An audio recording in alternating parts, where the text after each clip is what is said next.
Another epic sketch time. My name is Mark Monlux. I'm a freelance illustrator and cartoonist in Tacoma, Washington, and I'm going to be the host this week to Epic Sketch Time. A quick call out. Musicians who have heard us in the past saying that we stopped playing music because we didn't have copyright rights.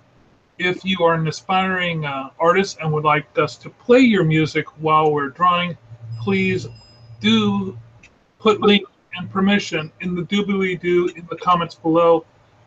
That's the only place I'll be able to see it, respond to it. Otherwise, if you email me it or if you text it to me, I'm going to lose it, but I'll definitely see it if you post it down in the comments. Gentlemen, who's with us today?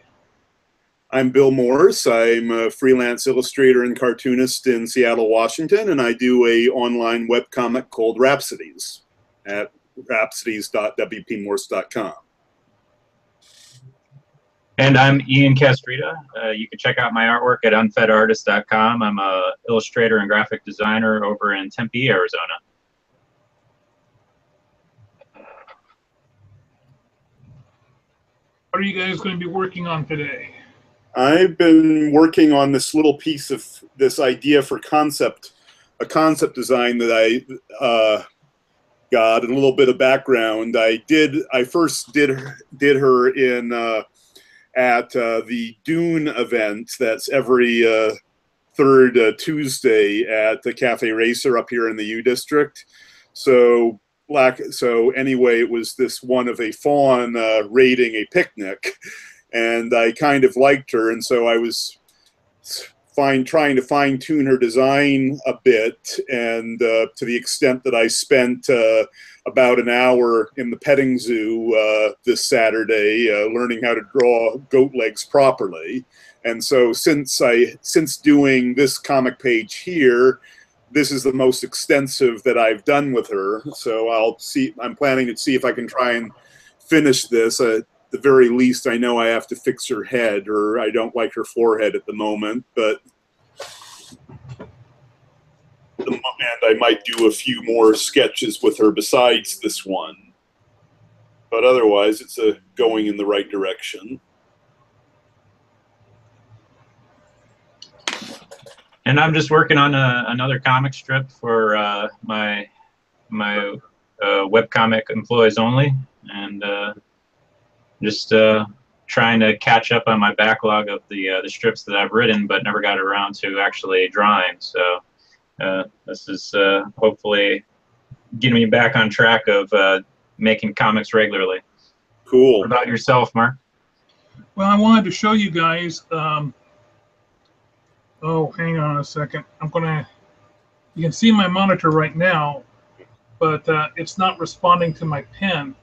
So I'm going to have to disconnect that screen share and reboot that monitor. Hopefully when I do that, I won't lose my application on it.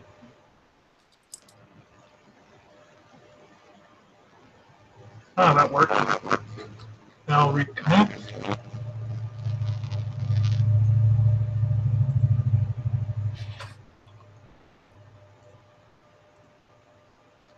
This is one of the, in the next series of cards I'm working on. This handsome guy is from Night Beast, done by the wonderful production crew that, I'm trying to remember what other really horrible alien it was. It was a 70s film that did not get much traction. I think it pretty much went to VHS. It looked like it was done as a high school project by a bunch of people who installed carpets. Because oh, boy, hurting people, not sparing anybody's feelings today, are you, dude? No, I am being kind. It was enough of a success that they were able to do a much better production on their next movie, Night Beast, which basically is the same plot. An alien comes into a suburban community and starts killing people. So So when we say bad, are we talking about the, I can't believe I'm forgetting the name of it since I watched and reviewed the bleeping thing. The one with the Attack of the Saucer People, the ones that had alcohol inject. Oh, the Attack of the Saucer People is Oscar material from the 50s compared to this schleck. Oh, God, that bad. Oh, now this is there's a theater in Tacoma called the Blue Mouse, and it is the longest running continuously. It's the oldest continuously running theater in Washington State. Wow. And I did the logo for them back in the day. They couldn't afford my full price, so I now can see movies there for life. But I haven't bothered using my movie for life card very recently because it tends to do second run movies. And anyway, they have once a month they put on. There's a Friday night fright where they play older horror movies. July, I really missed out. I wanted to go see Silver Bullet, which I saw in the theaters when it first came out back in the 80s. And would love to see it on the screen again. This is going to be the movie that they're going to be showing in August, Killer Clowns from Outer Space.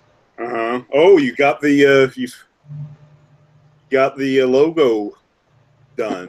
Yeah, I was going to show you guys how I constructed this. You're all familiar with what I typically do on the artwork is I do a layer that's just lines, a layer that's just color, and then a layer that's a tint and a tone. And I do the tints and the tone in 100% by use a warm black. And that way I can knock down percentages on those and give it a little bit more of a bounce and depth. The next thing I did was, of course, I did the logos. Let's see where to put the logos. I lost the popcorn. Oh, here's various logos. There we go. The Killer Clowns logos I did in Illustrator because it was really, as you can see, it was a terrible, terrible logo. Yeah. Done quickly by whoever was given the project. Obviously not given enough money to do anything nice. And were you tempted to tweak it at all, or you were pretty much just doing it straight? No. The schlockiness of it is what makes it adorable at this stage of the game. Yeah, because it's weird the way the K and the way the K and the L go together is sort of it's so tempting to get more of a better kerning by tilting the L forward.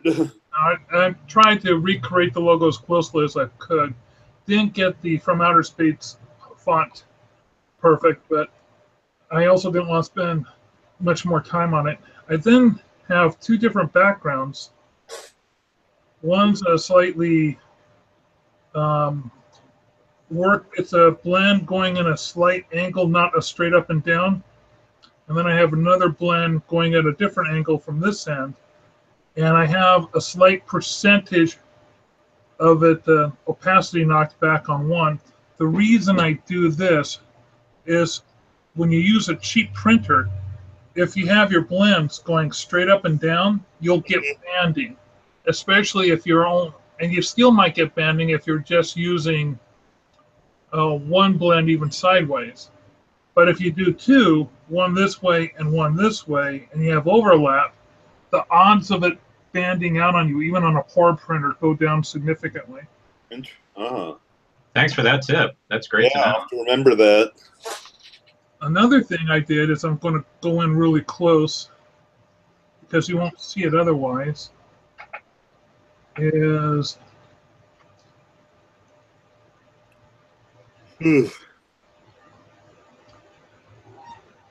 there are elements from the movies here, various clown guns and pies, and this is done on a straight or slightly angled tint roll as well. And if I have this much lower opacity right now. Let's see if I can find that.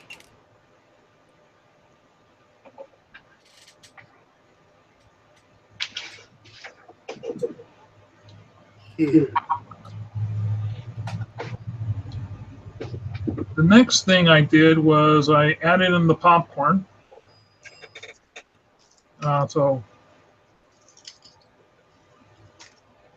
And the popcorn has a yellow buttery shadow on it.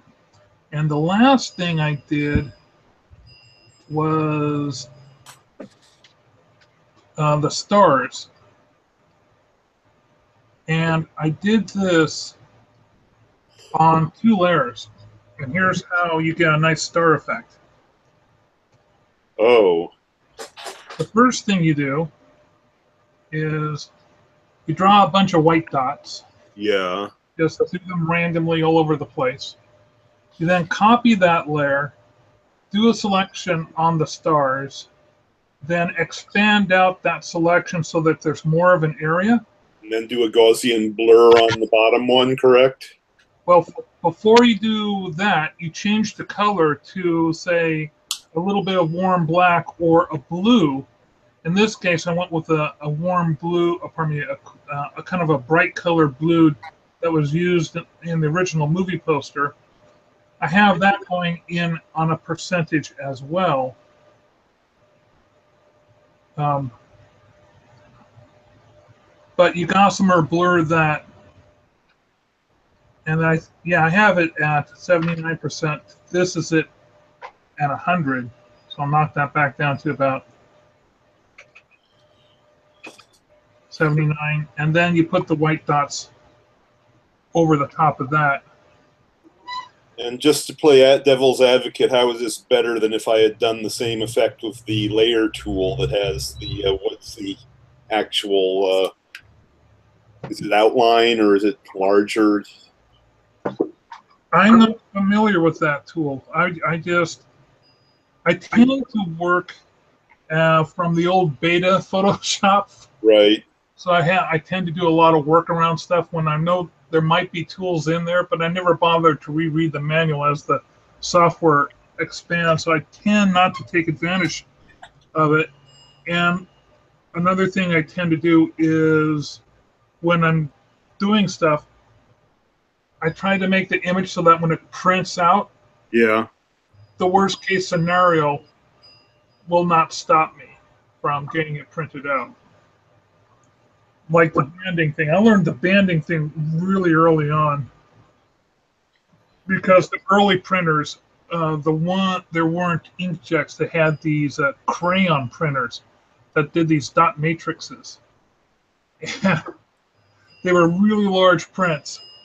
And it used these crayon inks that even smelled like crayons, and it had that waxy feel, so you had to be careful when you're rolling it up not to smear it.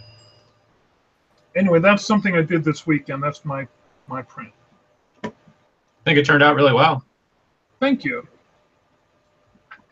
Yeah, I'll go down, take it to a Minutemen press, print out about 30 of them, really cheap, and then at the movies, you give about 5 of them to the people who are putting on the movie to give away as prizes, and you sell anywhere from 15 to 20. And so is this going to be more convention swag, or do you have another target? This is strictly. I might take this to conventions to get rid of it. Remove the logos down here on the bottom, but the main thing was just to have fun and do it for the theater. I'm not going to be making a lot. I mean, at most I might make $200 off of this. But I'm not anticipating to make that much. It certainly wasn't worth all the work I put into it. But I figured, hey, I had the clown artwork anyway. I'll be able to use nearly all of this for the. I'll probably take out the pies and the cotton candy stuff in the background and leave the stars and the popcorn, and use the tall narrow format for the playing card set. The image down here with the tails goes much down a lot farther, but it won't be any difficulty whatsoever to expand out the stars up here, or just copy and drag them up if need be.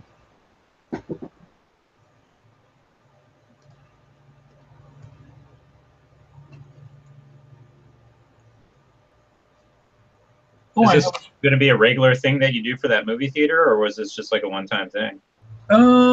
They have a small group of artists that each do it, and I was invited to be the artist for August. So, okay. Oh, that's pretty cool. It's interesting. I just rediscovered Soul Ball's work, and so I've been going through a lot. I found a YouTube that was playing all of those back to back, not to mention his poster work, and it's always interesting to see the different approaches. Now, if you haven't had a chance, I would recommend that on Fandango, you go in and listen to the soundtrack for Killer Clowns from Outer Space. It was done by a punk band called the Dickies. I have never heard of them. Were they a one-hit wonder, or? No, the Dickies have multiple albums. I mean, but they're not mainstream punk. They're hardcore punk. Ah. So, CK or double K? Dickkies. Okay.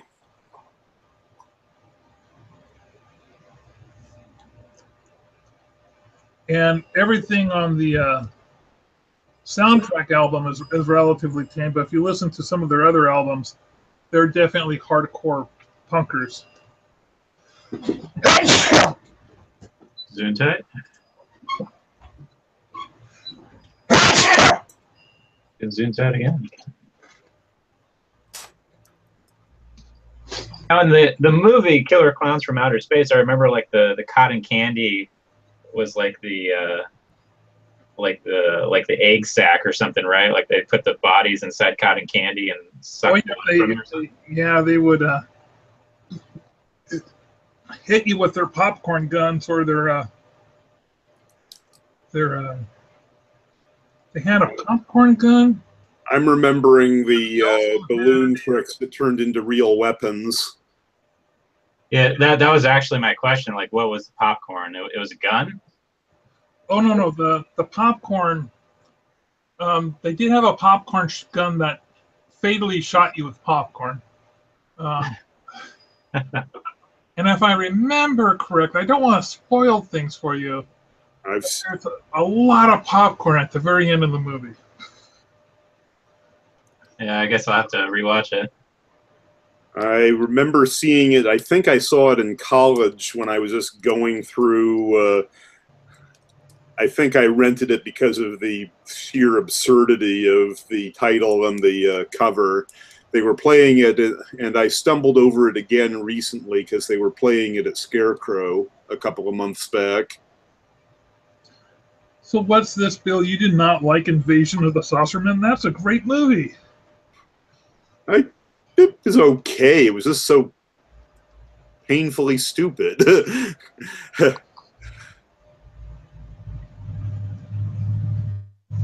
Yeah, I'm still smiling over your carpet store metaphor. Like, that was just so very specific. Like, have you come across movie producers who are in the carpet business before? I've seen plenty of monsters on the screen that look like they've been and have been made out of carpets. Well, actually that's interesting because I remember I picked up the collection of H.R. Puffin stuff, and while it's impossible that watching it again definitely ruins your childhood memories if you had decent childhood memories over them. But I kept finding myself wondering about the craft work of how the costumes were made and what was the budget on each one. Because half of them looked like they were made out of crepe.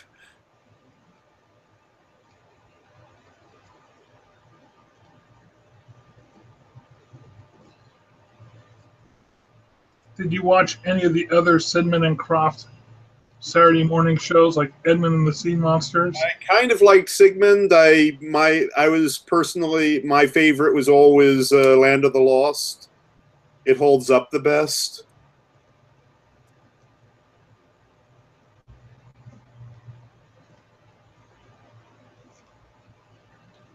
I also remember Bigfoot and Wild Boy. I mean, talk about taking you back. I think I still believed Bigfoot was real when I was watching that. Bigfoot and Wild Boy? Never saw that? I hate to confess that that's one that I missed. I must have been watching the Mr. T cartoon or something. Mm-hmm. It was before that.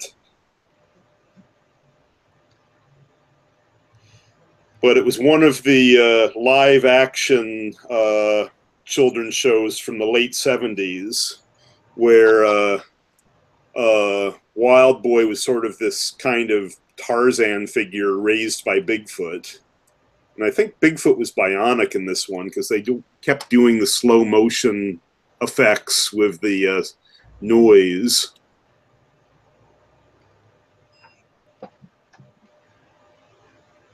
And let's see, was Electra Woman and Dinah Girl a Sid and Marty Krofft show, or was that something, just another live action one that just happened to be on around the same era? I can't tell you. I think the farthest my memory goes back is to Thundercats. I can't help you there. What, no He-Man for you? Oh yeah, I remember He-Man. Is that farther back? Yeah, slightly. They were both animated toy line commercials.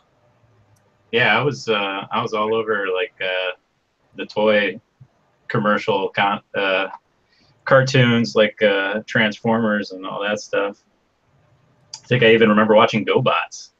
Ew, you poor person.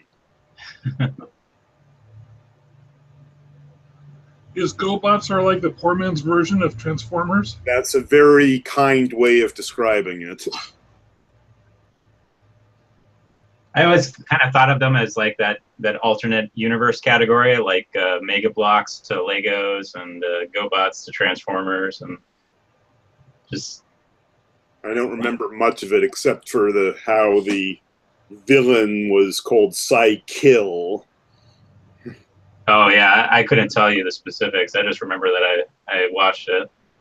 And if I were to ever get a GoBot toy, I would have just been scandalized. I'd be like, no, this isn't right. I want a Transformer. I mean, that's that's how it worked.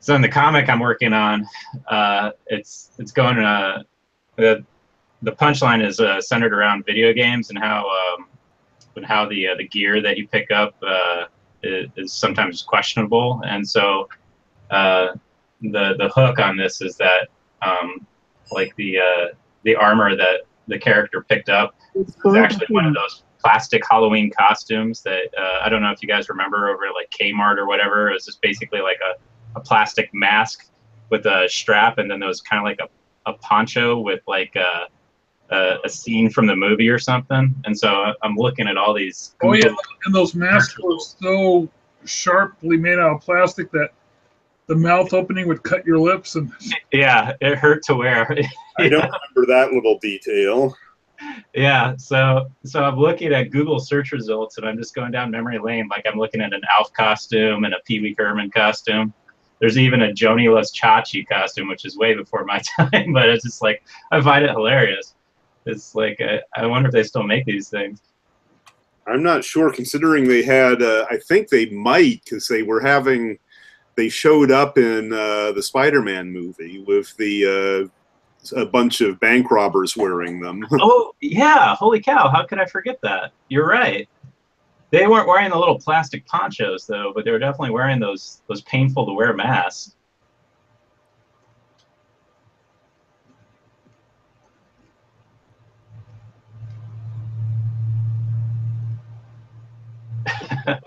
Oh, God, these things are awful.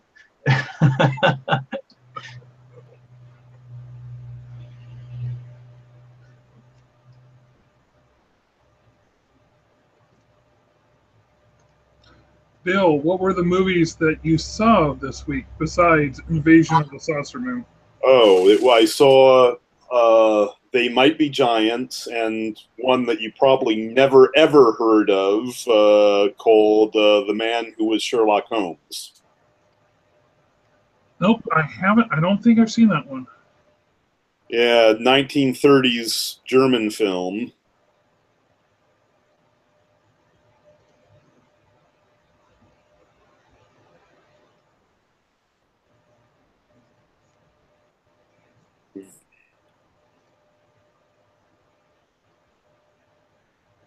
I mean, it sort of came off as like one of the it seemed like the German film industry was trying to pretend that everything was normal in these films, because it was this very lighthearted comedy, but considering when it was being filmed.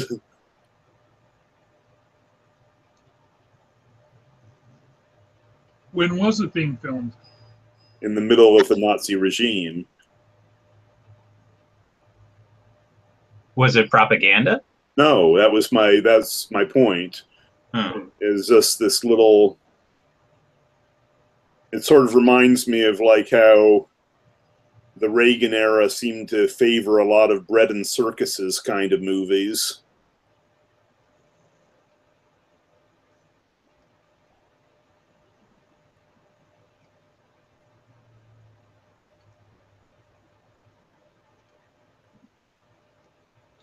I got a chance to see Dunkirk. Oh, how was it? Does it deserve its rep? I saw good numbers on it. Did you go to the super wide cinema in Seattle that you were talking about? 70 millimeter. No, I couldn't get my friend to commit to that. It would have been great if I had seen it in 70 millimeter. It would have just been fantastic. And I probably would give it an 8 rather than a 7 if I had seen it there.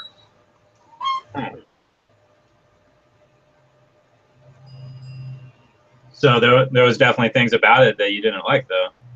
Yes, there were a few things about it I didn't like.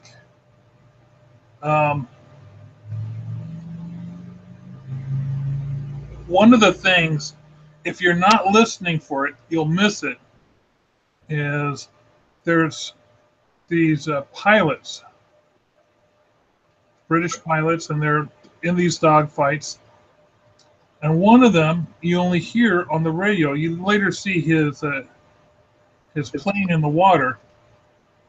But if you got a sharp ear, you'll recognize that the pilot's name or the pilot's voice is Michael Caine. And I liked that. I like that they brought Michael Caine in on this. But you just hear his voice, though? That's it? Well, he's old. Yeah. So you can't have Grandpa flying a plane. Huh. Maybe they would have. Maybe there was a scene earlier where they did some movie magic and they edited it out, but I didn't see it. Where they can make old people look young again. Yeah, it's never done well, though. Well, not that I've seen. Like, I remember I can't remember which X-Men movie, but they had Patrick Stewart and Ian McKellen trying to look young, and it was just heavy makeup. And I mean, you could tell they were trying to look young, and that was about it. Like it wasn't like convincing, in my opinion.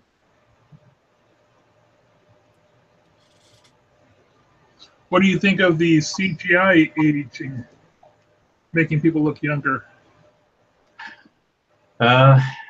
Like they used that in Star Wars and also in the second Guardians movie. Oh yeah, I heard interesting things right. about the one in Guardians, and I also saw a documentary talking about some of the effects they were using in Benjamin Button. You know, in the latest Tron movie, I didn't really fall for it. Like it was too CGI, but I didn't really notice it in Guardians of the Galaxy. Now that you mention it. Well, considering I saw the first Tron movie, and the first Tron movie was the first attempt at using computer graphics in a movie. Yeah. I was willing to, if it looked a little funky, it was all good. Yeah, I mean, I can't complain about something that was just otherwise amazing, but it's as far as convincing me that it's actually there. I mean, it's still falling a little short, I guess.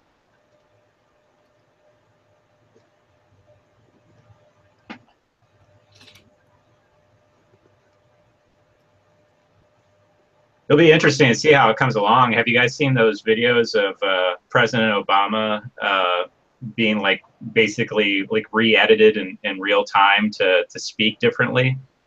Yeah, I had to check those out to see how badly they could mess with it. And I was kind of going, oh man. It's pretty convincing. Yeah, it is. Did you ever see a movie called Wag the Dog? Yes. I know of it. I don't think I saw it, actually. Yeah, it's one of my favorite De Niro performances from the 90s.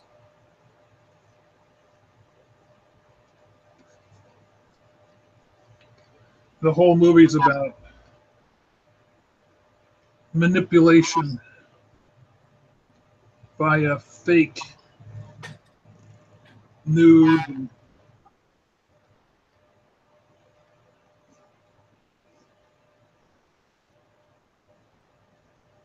All that stuff makes me remember The Running Man with Arnold Schwarzenegger. Oh yeah.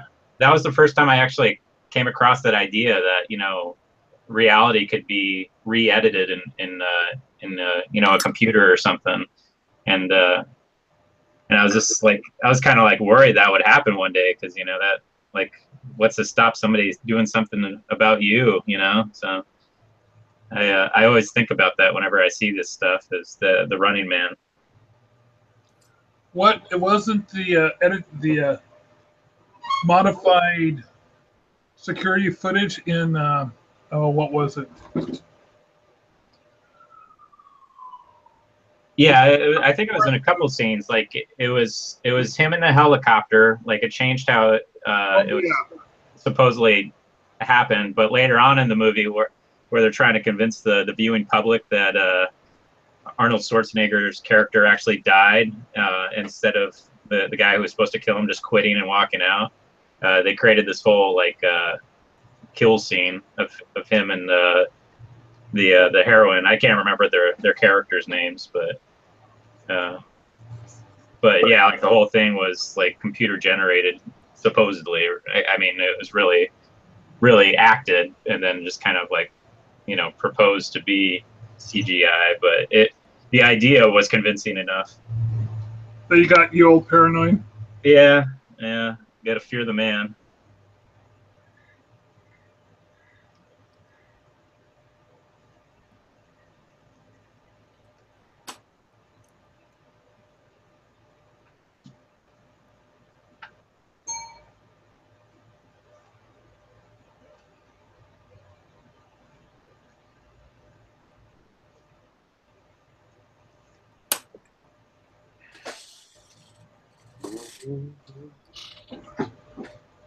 Bill, how did your drawing from last week turn out? The one with the that sun guy on the. Oh, pretty well. Here, just a second.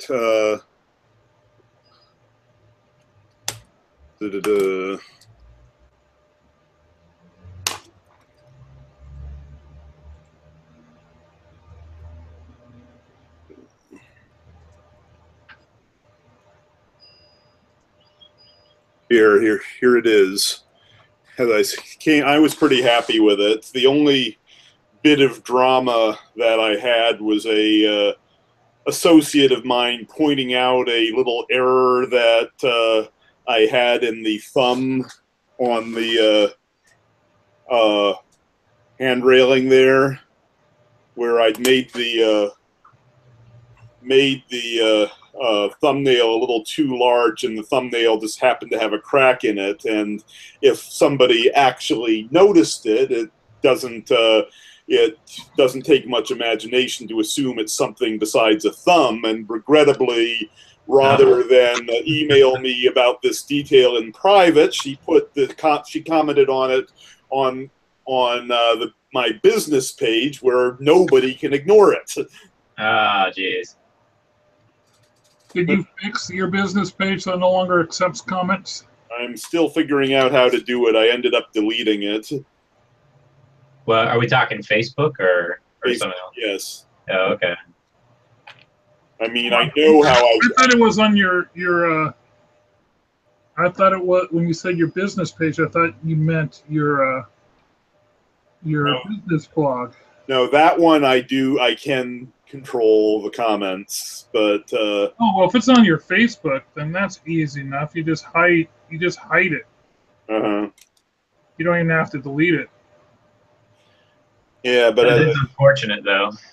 Yeah, I was very annoyed at her, and if I see her in person again, I'm going, Elizabeth, you do know that the difference between a standard Facebook page and a.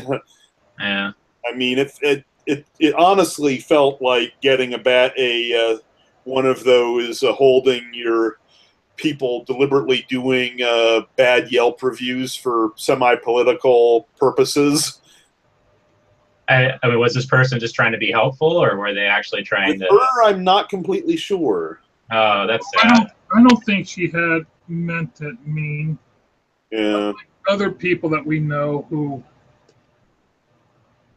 Bill and I know a couple of women that are just the most passive-aggressive people you've ever run across. Well, again, that's unfortunate.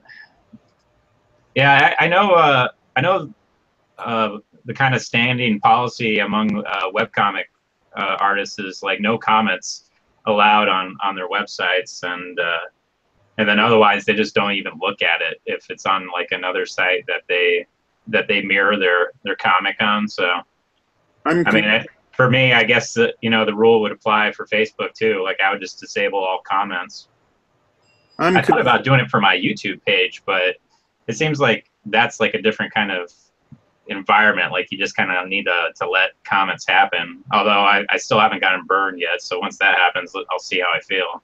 I'm conflicted on that because, I mean, yes, I'd absolutely love comments or at least proof that there's any interest at all.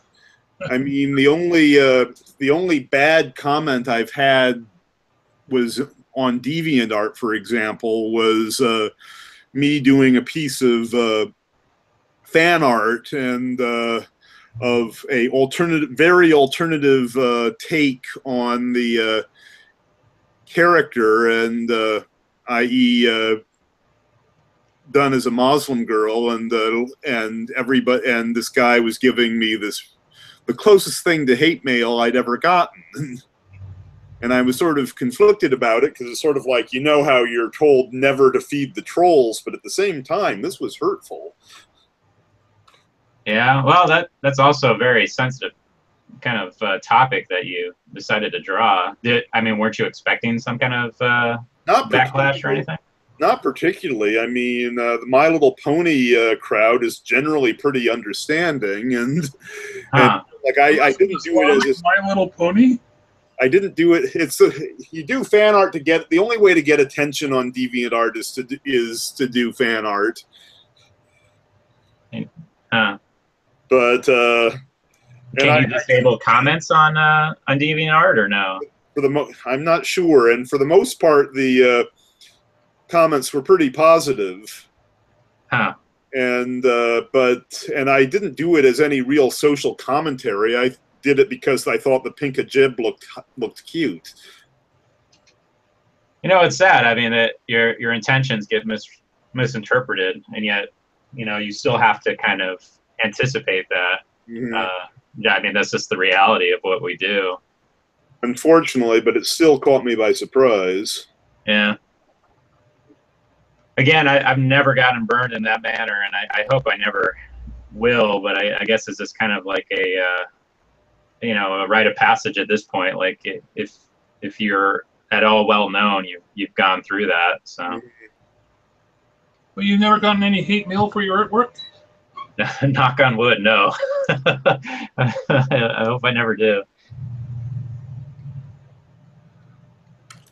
So I did this one piece, one of my first promotions. It was, and I had this blurb on it. It said, absolutely brilliant, a blinding talent, M-God. And I thought that was just be cute, you know? Mm-hmm. But I got some people very upset. How dare I quote God? How'd they know you were quoting, actually doing the quote? Huh. You know, which was exactly my response. What do you mean? God told me this. I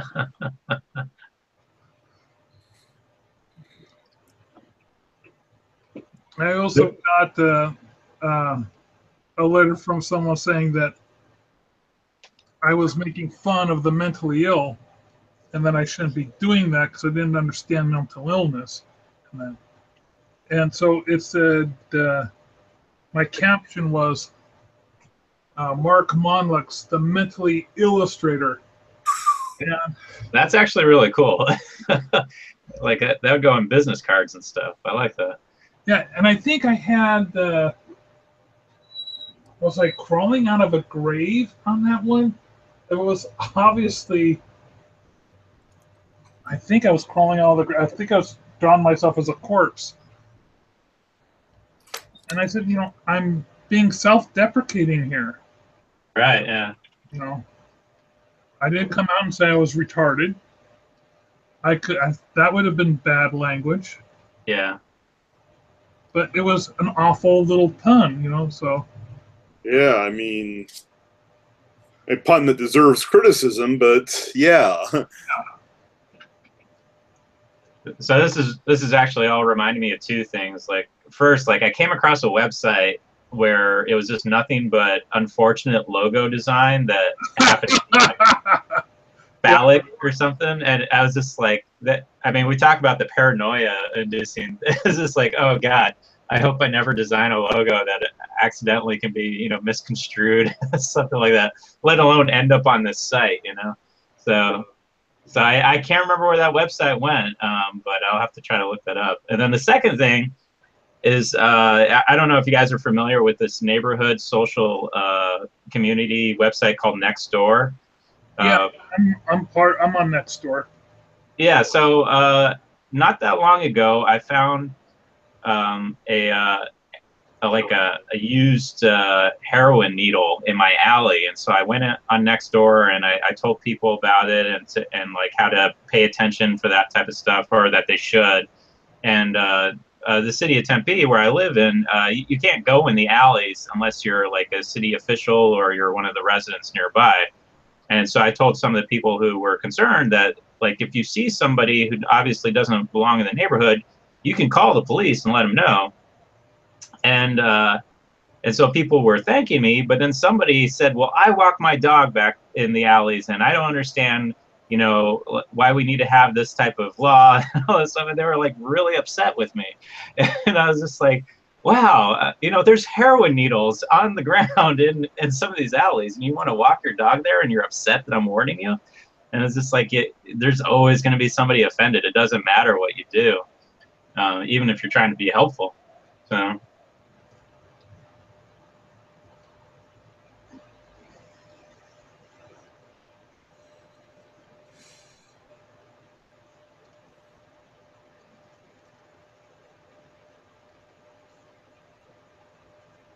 I have the Dickies theme song for Killer Clowns going through my head right now, over and over and over again. Turned into a real earworm.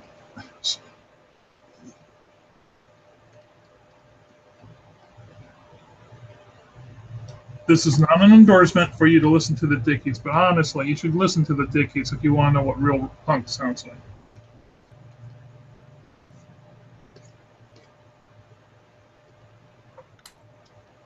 My brother listens to punk, and all I really know about punk is like the Dead Milkmen, and that's about it.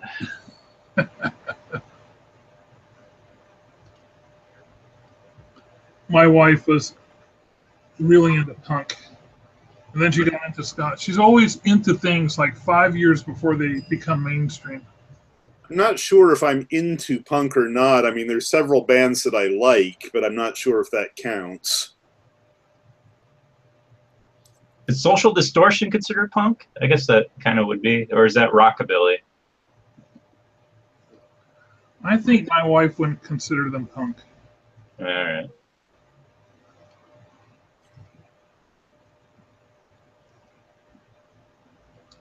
I think she might consider Tapes on Tapes to be kind of almost punk, but not almost too. Or do you know Tapes and Tapes? Never heard it before. Okay. It'll be interesting to see if any musicians take you up on your offer to be. Well, somebody did. Someone said, "Oh, please use my music," and I was. Oh, really? When I was trying to find that permission in my emails, or it was on a Twitter or somewhere. It might even be on one of the other postings on YouTube. But yeah, I'm really looking forward. I would really like to play some people's music.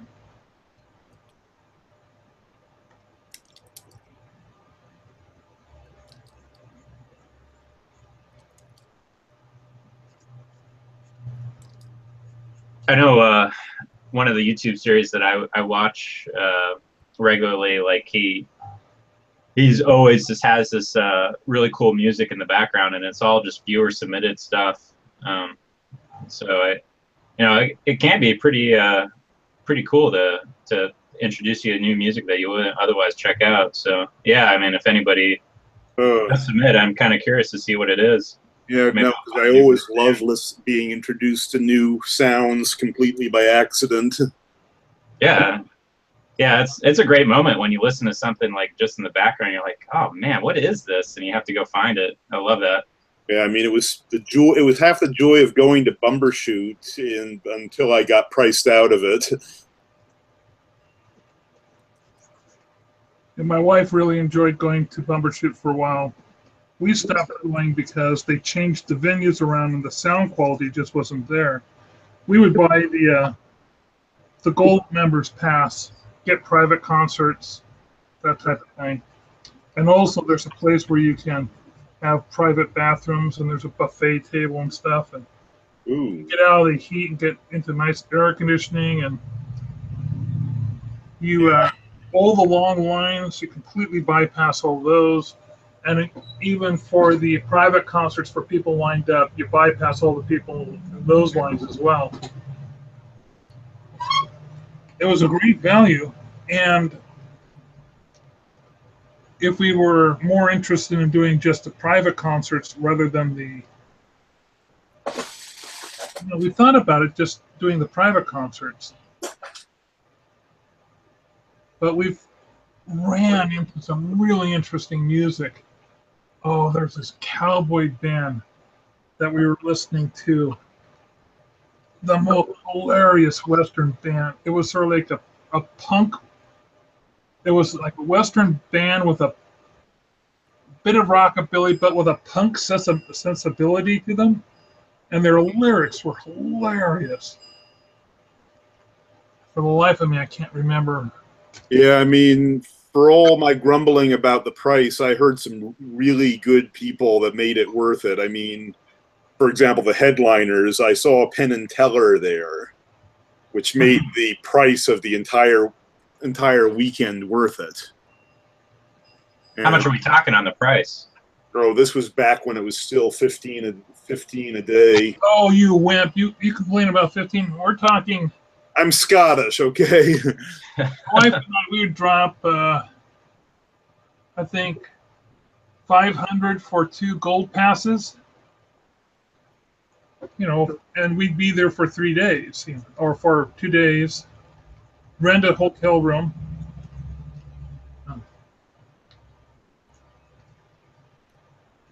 It was a major, you know, for us, it was, you know, a long music festival was to thoroughly be enjoyed since we lived in Tacoma.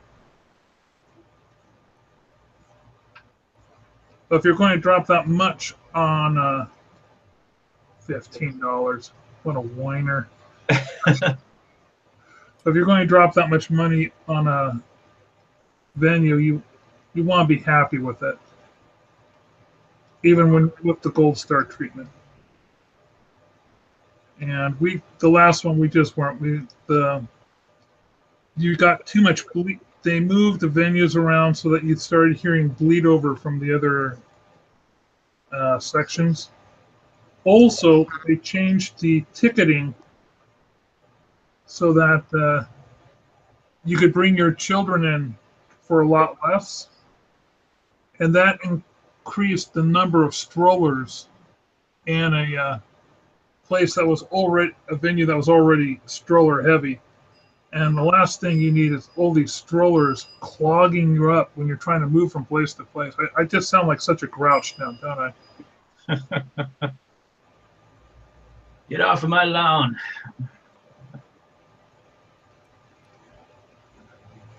I think the last time I ever went to anything like what you guys are talking about was 2002 Coachella, and I split the hotel room with like 7 other people. I think I was sleeping underneath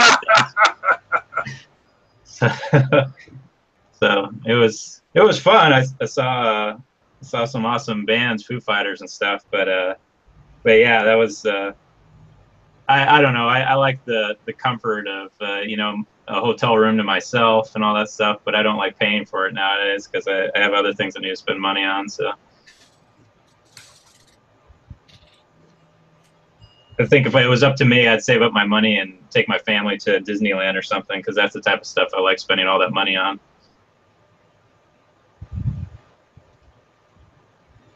Well, you also have a family. Well, yeah. I mean, the brothers and siblings and a nephew. Or brothers and sisters. They're all siblings. So.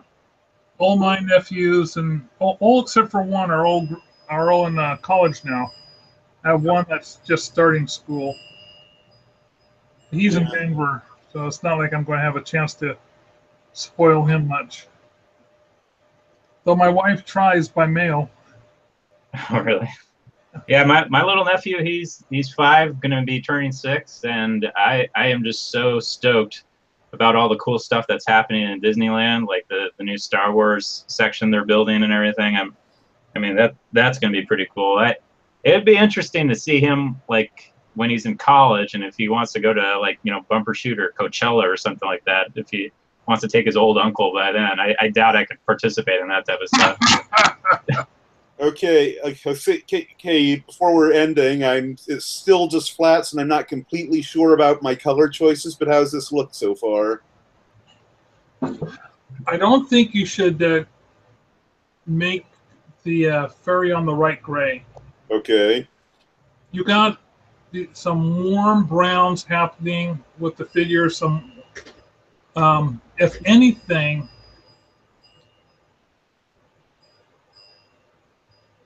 the blue you have in the background. Mm-hmm. Yeah. I would make that dark green instead of a blue. Okay. And that way you can make those fairies light blue and having them pop a lot more. But have them Okay. like a 20 or nothing heavier than a 20% cyan. Okay. But you've got that, you know, very strong blue in the background, and I think that's kind of, part of it, I like it, how it works with the green, but I don't think it's going to do you much good in the long run since you have a thicket feel going on here. Right. I'm still experimenting here. This is the first time I've been at remotely ambitious with trying the color functions on Clip Studio Paint. Are you going to try any lighting like you did with that sun guy, or is it just going to be pretty flat color? This one's still This one's still proof of concept stuff. I'm not sure if I even want it to be a finished piece, so I'm not sure just how far I'm going to go with tone and stuff here. Yeah, I mean, I really like what you were doing with everything except as color-wise, but when you get to the fairies, you start having some problem. Right. Um, Let's see. You may want to switch over to some warm colors on the fairies, like some bright yellows and golds. Uh-huh. And that way, that would definitely pop them up against that the cool background that you have with the blue and the greens. Mm-hmm. Gentlemen, we have reached 5:30. And as always, it's been fun drawing with y'all, but I've got other things I need to do today. Know the feeling. Yeah, I'm just as busy. It was a good time, guys. I'll see you next week, hopefully. Yeah, you all have a good one. You've been watching Epic Sketch Time. If you'd like to join us on Epic Sketch Time, please give me a jingle via text at markmonlux.com. That's MERKMONLUX. And you can watch us again next week. Bye.